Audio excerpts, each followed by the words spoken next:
അങ്ങനെ കാത്തിരിപ്പിനൊടുവിൽ ആസിഫ് അലിയുടെ രേഖാചിത്രം എന്ന ചിത്രത്തിൻ്റെ ഒഫീഷ്യൽ OTT റിലീസ് തീയതി ഇപ്പോൾ പുറത്തുവന്നിരിക്കുകയാണ്. ആ ഒരു അപ്ഡേഷനാണ് ഇന്നൊരു വീഡിയോ ഭാഗത്ത്. വീഡിയോയിലേക്ക് മുൻപ് വീഡിയോ ലൈക്ക് ചെയ്യുക, ചാനൽ സബ്സ്ക്രൈബ് ചെയ്യാൻ വേണ്ടി ശ്രമിക്കുക. ആസിഫ് അലി, അനശ്വര രാജൻ എന്നൊക്കെ പ്രധാന കഥാപാത്രങ്ങളായി ഇനി വരാൻ പോകുന്ന ചിത്രമാണ് രേഖാചിത്രം. എല്ലാ സിനിമാ പ്രേമികളും ഒരേപോലെയാണ് രേഖാചിത്രം എന്ന ചിത്രത്തിൻ്റെ ഓരോ അപ്ഡേഷനും അറിയാൻ വേണ്ടി കാത്തിരിക്കുന്നത്. ഫൈനലി ചിത്രത്തിൻ്റെ ഒഫീഷ്യൽ അപ്ഡേഷൻ പുറത്തുവന്നിരിക്കുകയാണ്. ചിത്രത്തിൻ്റെ ഫസ്റ്റ് ലുക്ക് പോസ്റ്ററിനൊക്കെ മികച്ച അഭിപ്രായം തന്നെ സ്വന്തമാക്കാൻ വേണ്ടി സാധിച്ചിട്ടുണ്ടായിരുന്നു.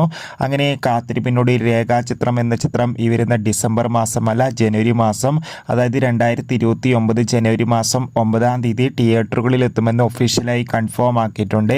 എന്തായാലും ചിത്രത്തിൻ്റെ റിലീസിനായി കാത്തിരിക്കാം. ചിത്രത്തിൻ്റെ ട്രെയിലർ ഈ വരുന്ന ക്രിസ്മസ് സ്പെഷ്യലായി പുറത്തു വരുമെന്നാണ് റിപ്പോർട്ടുകൾ സൂചിപ്പിക്കുന്നത്.